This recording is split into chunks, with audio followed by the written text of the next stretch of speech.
जय हिंद, जय भारत, जय छत्तीसगढ़। सबको मैं प्रणाम करता हूँ। सबको आज के संवाद कार्यक्रम में सभी का मैं स्वागत करता हूँ। मैं क्षमा प्रार्थी हूँ कि आज के लाइव कार्यक्रम के लिए, आज के संवाद कार्यक्रम के लिए तकनीकी कारणों से, टेक्निकल रीजन से मैं विलम्ब हुआ। बहुत सारे तकनीकी इशू आ गए थे। इसके कारण आज 7 बजे के स्थान पर हम करीब 40 मिनट बाद संवाद कार्यक्रम में जुड़ रहे हैं। अगले सप्ताह, अगले शनिवार को मैं प्रयास करूंगा कि किसी भी हालत में विलम्ब ना हो, देरी ना हो, और 7 बजे ही मैं अगले कार्यक्रम में, अगले शनिवार को, अगले संवाद कार्यक्रम के एपिसोड में मैं आप लोगों के बीच में उपस्थित हो जाऊंगा। दोस्तों, अभी जो आज का जो हमारा विषय है वो हमारे छत्तीसगढ़ में धर्मांतरण के विषय में जो स्थितियां उत्पन्न हो रही हैं, भय आधारित, प्रलोभन आधारित जो धर्मांतरण कराया जा रहा है, उसके विरोध में आज हम एक चर्चा के रूप में जो परिस्थितियां निर्मित हो रही हैं उसके संदर्भ में चर्चा करने हेतु यहाँ आज के संवाद कार्यक्रम का आज ये मुख्य विषय हम सब के लिए, हम सब के बीच में है। आप सब लोग पिछले सप्ताह से देख रहे होंगे कि अफगानिस्तान में किस तरह की स्थितियां निर्मित हो रही हैं। हमने देखा कि अमेरिका के अपने सैनिकों को वापस खींचते ही, अमेरिका द्वारा अपने सैनिकों को वापस खींचते ही कहा जा रहा था कि 2 महीना लगेगा, 3 महीना लग सकता है तालिबान को इस एक राष्ट्र पे, एक देश पे कब्जा करने में। लेकिन हम सब ने देखा कि महज 9 दिन के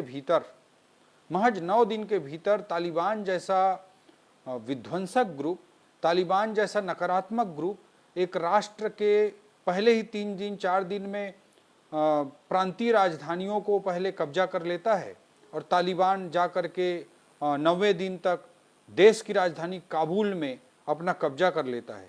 और पूरे देश में किस तरह की अफरा तफरी का माहौल बनता है, एक राष्ट्र का अस्तित्व भी हमारे सामने रहता हुआ दिखाई नहीं देता।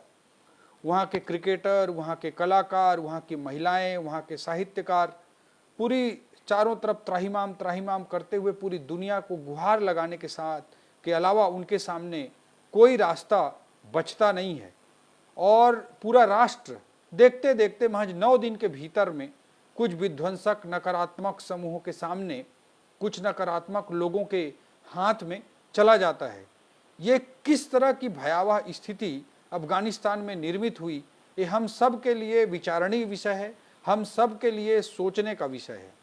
दोस्तों, ये बात आप सब लोगों को पता है, इतिहास का तथ्य है कि अफगानिस्तान की भूमि कभी हमारी संस्कृति का, हमारी सोच का, हमारे विचारों का हिस्सा रही है।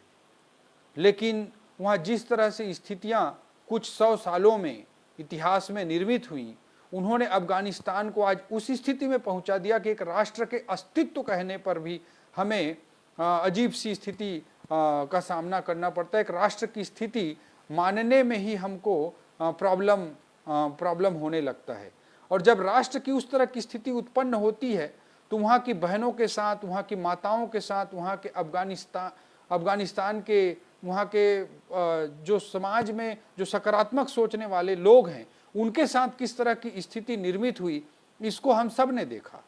क्रिकेटर चिल्लाते रहे, अपने परिवार को बाहर नहीं निकाल पा रहे थे, पूरे शहर में, काबुल में जाम लग गया, कि एयरपोर्ट के रास्ते में जाम लग गया, सब लोग भागने लगे कि देश छोड़ करके, राष्ट्र छोड़ करके हमको भागना है। इस तरह की भावना के साथ सब लोग एक तरफा भागने लगे। और हम सब ने देखा ये दृश्य कि एयरपोर्ट की दीवारों पर चढ़ चढ़ के लोग कैसे कूद रहे थे, काबुल में, अफगानिस्तान में कैसे कूद रहे थे। और कैसे हमने ये सब भी दृश्य देखा जो पूरे मानवता के इतिहास में बहुत ही दुखद है, कि एक प्लेन था, उस पे कैसे लोग घुस रहे थे, उसके रनवे पे किस तरह से लोग दौड़ रहे थे, और कैसे जहाज के उड़ने के बाद लोग एक एक करके वहाँ से गिर रहे थे। इस तरह की मानवीय त्रासदी को हमने अफगानिस्तान में देखा है। और अफगानिस्तान कभी भारत की संस्कृति का, भारत की सोच का हिस्सा रही, लेकिन आज वहाँ इस तरह की स्थिति निर्मित हो गई। चंद 100 सालों में एक देश के जीवन की दृष्टि से, एक राष्ट्र के जीवन की दृष्टि से 200, 300, 400 सालों का समय बहुत लंबा नहीं होता है। विशेष करके भारत जैसे राष्ट्र के लिए जो इतने लंबे समय से जिसकी सभ्यता, जिसकी संस्कृति चलते आ रही है। लेकिन अगर इस तरह की स्थिति निर्मित रही, भारत में भी इस तरह की स्थितियां चलती रहीं, जिस तरह से भय आधारित, प्रलोभन आधारित धर्मांतरण की स्थितियां निर्मित हो रही हैं, समाज को जिस तरह से कमजोर किया जा रहा है, अगर ये स्थितियां बनी रहीं तो हम देख सकते हैं कि कुछ 100 सालों में, 100 साल, 200, 300, 400 सालों बाद हमारे मध्य प्रदेश, छत्तीसगढ़ में भी इस तरह की स्थिति, अफगानिस्तान की तरह की स्थिति निर्मित हो सकती है। दोस्तों, ज़्यादा पुरानी बात नहीं है, महज 70 साल पुराना विषय है कि पाकिस्तान का भारत से एक अलग राष्ट्र के रूप में निर्माण हो गया, एक दूसरा देश बन गया। इस त्रासदी को भी हमने महज 70 साल पहले देखा है। एक राष्ट्र के जीवन के लिए, भारत देश के जीवन की दृष्टि से हम देखें तो ये 70 साल, 100 साल, 200 साल, 400 साल का समय बहुत ज़्यादा लंबा नहीं होता है। इसलिए हम सब लोगों को अपनी संस्कृति के, अपनी सोच के संरक्षण की आवश्यकता को महसूस करने का समय आ गया है। अफगानिस्तान की स्थिति को देखकर भी हम लोग अगर नहीं समझे तो इससे बड़ा दुखद विषय और कुछ नहीं हो सकता है। दोस्तों, हमारे पास धन हो सकता है, दौलत हो सकती है, ज़मीन हो सकता है, अपने परिवार के लिए सब कुछ कर सकते हैं, लेकिन अफगानिस्तान की तरह की स्थिति अगर निर्मित होगी, अफगानिस्तान की तरह की स्थिति अगर निर्मित होगी तो किसी राष्ट्र का जब अस्तित्व ही नहीं रहेगा तो इन धन, दौलत, इन सब का कोई फायदा नहीं रह जाता। ये हम सब ने अफगानिस्तान के संदर्भों में हमने देखा है। अभी चंद सप्ताह पहले, पिछले सप्ताह ही हमने इस तरह की स्थिति को देखा है, और उस स्थिति से अगर हम सीख नहीं लेते हैं तो हमारे लिए इससे दुखद बात कोई नहीं हो सकती। दोस्तों, आज मैं कहना चाहूँगा कि छत्तीसगढ़ में हर तरफ भय आधारित, प्रलोभन आधारित धर्मांतरण अबाध गति से जारी है।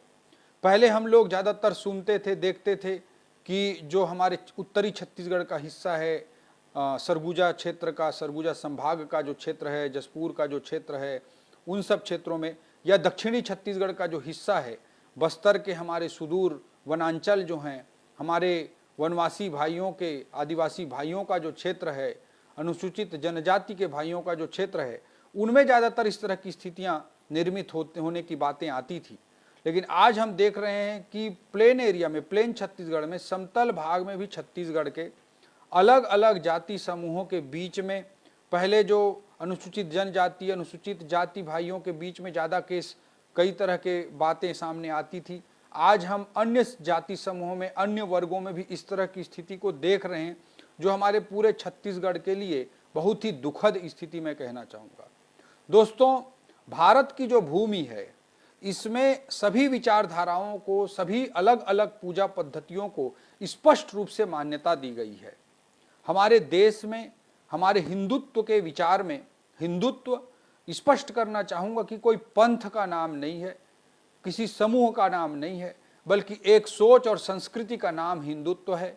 यह बात मैं ही नहीं कह रहा हूँ, भारत देश के सुप्रीम कोर्ट ने, भारत देश के सर्वोच्च न्यायालय ने भी इस तथ्य को स्वीकार किया है, इस तथ्य को स्वीकार किया है कि हिंदुत्व किसी एक पंथ का, एक समूह मात्र का नाम नहीं है, बल्कि एक सोच विशेष का नाम है। और वह सोच क्या है? सर्वे भवन्तु सुखिनः, पूरे विश्व के कल्याण की कामना की जो सोच है वही हिंदुत्व है।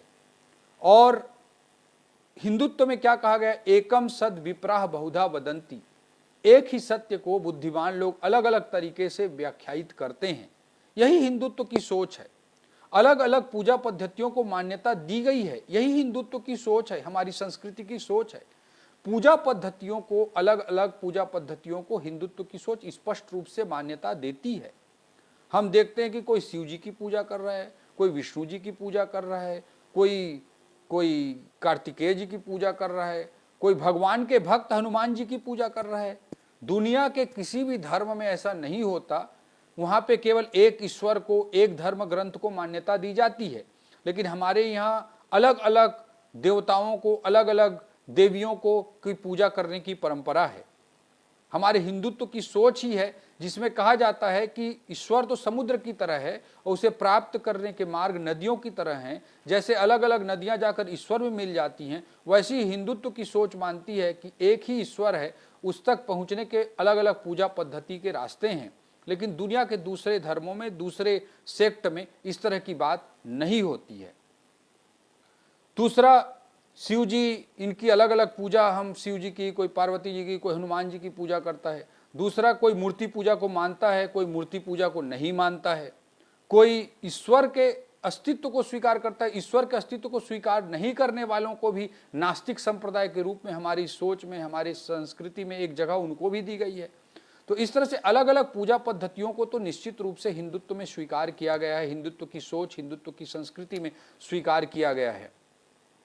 पूजा पद्धतियों के अलग होने से किसी प्रकार की समस्या नहीं है, लेकिन मैं यही कहना चाहूँगा कि आपकी निष्ठा भारत के प्रति रहे, भारत देश के प्रति रहे, यह अनिवार्य विषय है। अगर कोई दूसरी पूजा पद्धति को मानता है वहां तक मामला ठीक है, लेकिन निष्ठा दूसरी जगह के प्रति नहीं हो सकती। क्रिकेट का मैच होने पर, पाकिस्तान के जीतने पर पटाखे फोड़े जाएं, इसे इस संस्कृति और इस देश में मान्यता नहीं दी जा सकती। कोई अपने बच्चे का नाम, जैसे करीना कपूर जी ने अपने बच्चे का नाम तैमूर रखा है। तैमूर जो कि समरकंद से चलकर आया था, जो इस देश का एक लुटेरा था, इस देश को अलग अलग तरीके से उसने लूटा, उसके नाम पर अपने हमारे बच्चे के नाम को हम रखें, यह कदापि स्वीकार्य नहीं हो सकता। यह इस देश की संस्कृति के साथ एक धोखा है। मैं यही कहना चाहूँगा, पाकिस्तान के मैच जीतने पर पटाखे फोड़े जाएं, इसे इस देश में स्वीकार नहीं किया जा सकता। हमारे देश की संस्कृति ने रहीम को अपनाया, रहीम इस्लाम संप्रदाय को मानने वाले थे, रश खान को अपनाया, लेकिन इनकी निष्ठा भारत भूमि के प्रति थी। यह महत्वपूर्ण विषय है। निष्ठा भारत के प्रति है और पूजा पाठ अलग अलग है, तो इसके अलग अलग, तो पूजा पद्धति अलग अलग होने को स्वीकार किया जा सकता है, लेकिन निष्ठा अलग जगह के प्रति हो, इसे नहीं स्वीकार किया जा सकता। इस देश ने रहीम को अपनाया, रश खान को अपनाया, क्योंकि उनकी निष्ठा इस देश के प्रति थी, उनको पूजा हमारे देश ने, हमारी संस्कृति ने। ये भारतीय सोच है, ये हिंदुत्व की सोच है। लेकिन आज हम देख रहे हैं कि धर्मांतरण चारों तरफ किया जा रहा है, भय पर आधारित, प्रलोभन पर आधारित धर्मांतरण किया जा रहा है। और कांग्रेस के आने के बाद अलग अलग तरह की स्थितियां पूरे छत्तीसगढ़ में निर्मित हो रही हैं, न केवल बस्तर के क्षेत्र में, न केवल सरगुजा के क्षेत्र में, बल्कि मैदानी छत्तीसगढ़ के अलग अलग हिस्सों में ऐसे जाति समुदायों के बीच में, जो पहले इस तरह की, जिनके बीच में स्थिति निर्मित नहीं होती थी, उनके बीच भी इस तरह की स्थिति निर्मित हो रही है। ये हमारे समाज को कमजोर करने वाली बातें हैं। कोई भी सरकार रहे, कोई भी पार्टी रहे, ये तो स्वीकार्य हो सकता है, लेकिन कांग्रेस अपने राजनीतिक स्वार्थ के लिए इस तरह की स्थितियों को छत्तीसगढ़ में चलने दे रही है, इस बात को कदापि स्वीकार नहीं किया जा सकता। इससे समाज कमजोर होगा।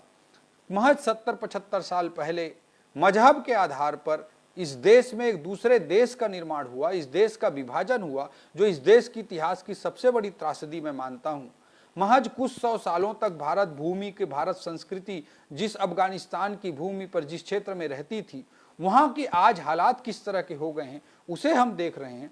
ऐसी स्थितियों को हमको देखते हुए सीख लेनी चाहिए कि हमारी संस्कृति को, हमारी सोच को हम आगे बढ़ाएं, और उस संस्कृति और उस सोच में ही वो ताकत है कि जो पूरी दुनिया को इकट्ठा करके चल सकती है। सर्वे भवन्तु सुखिना का भाव उसी सोच में है, अलग अलग पूजा पद्धतियों को स्वीकार करने का भाव उसी सोच में है। दूसरे सोचों में, दूसरे पद्धतियों में, दूसरे धर्मों में, जिसे हम सामान्य शब्दों में धर्म कहते हैं, उनमें अलग ईश्वर को, अलग धर्म ग्रंथ को मान्यता देने की परंपरा नहीं है। इन सब बातों को हमको समझने की जरूरत है। इसलिए भारतीय संस्कृति को, हिंदुत्व संस्कृति को आगे लाना न केवल भारत के हित में है, बल्कि पूरी दुनिया के हित में है कि हमारी हिंदुत्व की सोच को पूरी दुनिया के सामने आगे लाया जाए। यह सबसे अत्यंत महत्वपूर्ण विषय आज पूरे भारतीय संस्कृति के संदर्भ में है और हमारे छत्तीसगढ़ के संदर्भ में भी है। दोस्तों, पश्चिम में पंथ होता था, हमारे यहाँ पंथ नहीं होता है, धर्म होता है। पंथ का मतलब होता था कि एक समूह के लोग जो एक ईश्वर, एक धर्म ग्रंथ को मानते थे, उनको एक पंथ कह दिया जाता था।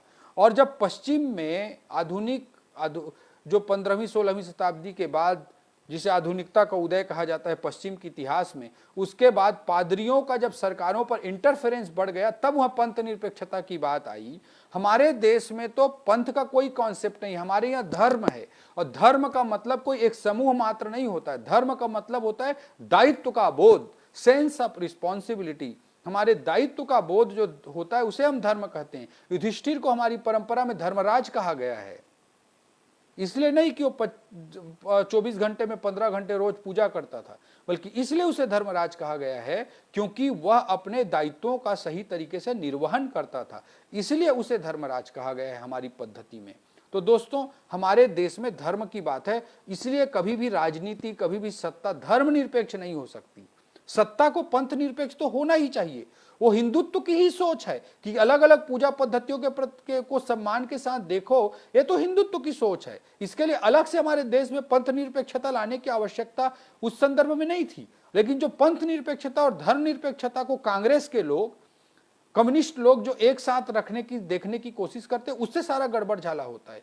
कोई भी राजनीतिक व्यवस्था, कोई भी सरकार, कोई भी पार्टी अगर धर्मनिरपेक्ष हो जाएगी तो ड्यूटी के बोध से, अपने दायित्व के बोध से विमुख हो जाएगी। वो किसी भी सरकार के लिए, किसी भी राजनीतिक पार्टी के लिए बहुत ही खतरनाक स्थिति होगी।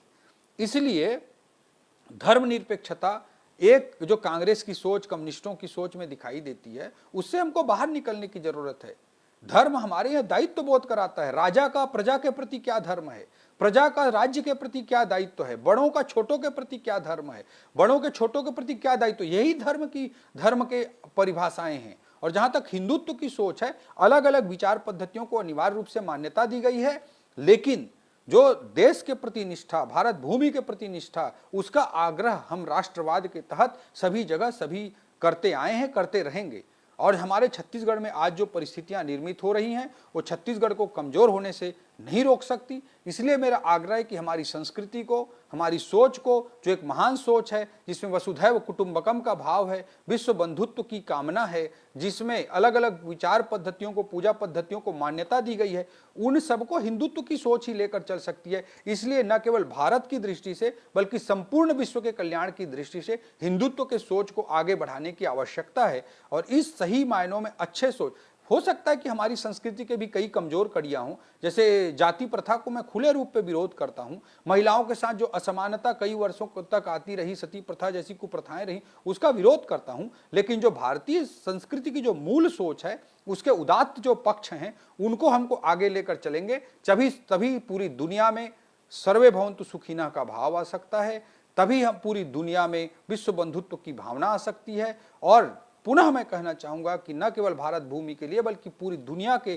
को सही दिशा में आगे बढ़ाने के लिए अत्यंत आवश्यक विषय है, और इसको हमको समझ करके आगे बढ़ने की आवश्यकता है। और हमारे छत्तीसगढ़ के कांग्रेस की सरकार को मैं यही कहना चाहूंगा कि अपने राजनीतिक स्वार्थ के लिए धर्मांतरण की प्रक्रिया को आगे ना बढ़ाएं, बल्कि पूरे छत्तीसगढ़ में धर्मांतरण को, जो भय आधारित, प्रलोभन आधारित हो रहा है, उसको रोका जाए। और इससे मैं मानता हूं कि न केवल सरकार की बल्कि हर व्यक्ति की जिम्मेदारी है, हम सब इसको आगे बढ़ करके रोकें। और कांग्रेस अपने राजनीतिक स्वार्थ के लिए छत्तीसगढ़ की स्थिति ऐसे निर्मित ना करे। अगर ऐसा चलता रहा तो वह दिन दूर नहीं है जब 100, 200, 300 सालों में हमारे छत्तीसगढ़, मध्य प्रदेश की भूमि पर भी कोई तान, अफगानिस्तान की तरह कोई जगह उत्पन्न हो जाए, और वहाँ अफगानिस्तान में जो आज स्थिति निर्मित हो रही है, वैसी हमारे छत्तीसगढ़ की भूमि पर भी अगर होने लगे तो कितना भी हम धन कमाए हों, कितने भी हम घर बनाए हों, कितनी भी जमीन इकट्ठा किए हों, उसका कोई अस्तित्व नहीं रहेगा। हमारी पीढ़ी पूर्वजों को इस तरह की स्थितियों का सामना करना पड़ सकता है कि जब भागते हुए जाकर एयरपोर्ट के कूद करके, रनवे पे दौड़ करके जहाज पे हमारे पूर्वज, हमारे बच्चे, हमारी पीढ़ियां चढ़ने की कोशिश करें और जहाज से टपकते हुए गिरकर मर जाएं। ये स्थिति अत्यंत दुर्भाग्यजनक हो सकती है। यह स्थिति आने नहीं देना है। इसके लिए आज से ही हमको सजग होकर के सही मायनों में प्रयास करना है। यही बात मैं एक मूल रूप से आज के संवाद में सब साथियों के बीच में रखना चाहता हूं। और आप सब ने पूरे अच्छे भावना के साथ मेरे को सुना। सैकड़ों, हजारों लोगों ने, लाखों तक व्यू चले जाते हैं। सब लोग मेरे को जो सुन रहे हैं उनको भी मैं धन्यवाद ज्ञापित करता हूं। सब अपनी अपनी जिम्मेदारी को समझें। ये सरकारें तो आएंगी जाएंगी, सत्ता का खेल चलेगा बिगड़ेगा, लेकिन हमारा छत्तीसगढ़ प्रदेश, हमारा भारत देश रहना चाहिए, हमारी संस्कृति रहनी चाहिए, नहीं तो आने वाली पीढ़ियों को जगह ही नहीं मिल सकती। अफगानिस्तान जैसे हालात हम पैदा नहीं होने दे सकते हमारी छत्तीसगढ़ की भूमि पर। इस बात को सोचते हुए, इस बात को समझते हुए सब लोग, हम लोग अपनी भूमिका का निर्वहन करें, यही मैं आग्रह करते हुए और छत्तीसगढ़ की कांग्रेस सरकार को ये कहते हुए कि राजनीतिक स्वार्थ के लिए आज न केवल बस्तर और सरगुजा में बल्कि प्लेन एरिया में अलग अलग जाति समुदाय में, पहले हमारे ट्राइबल भाइयों के बीच में ज़्यादा इस तरह के केस सुनने को आते थे। आज अलग अलग ओबीसी, जनरल, सभी वर्ग के बीच में जिस तरह के धर्मांतरण की स्थितियां उत्पन्न हो रही हैं, उसे राजनीतिक स्वार्थ के लिए कांग्रेस आगे ना बढ़ाए, यह आग्रह करते हुए, यह बात रखते हुए मैं सभी लोगों को भी अपनी अपनी जिम्मेदारी का बोध होना चाहिए, हम लोगों को, और इस दिशा में काम करना चाहिए, यह आग्रह करते हुए मैं अपनी बात को समाप्त करना चाहूँगा। और आज के संवाद में जुड़ने के लिए आप सभी को बहुत बहुत धन्यवाद। अगले शनिवार को ठीक शाम 7 बजे हम फिर से किसी महत्वपूर्ण विषय के साथ फिर से जुड़ेंगे। तब तक के लिए शुक्रिया। जय हिंद, जय भारत, जय छत्तीसगढ़, जय जोहार।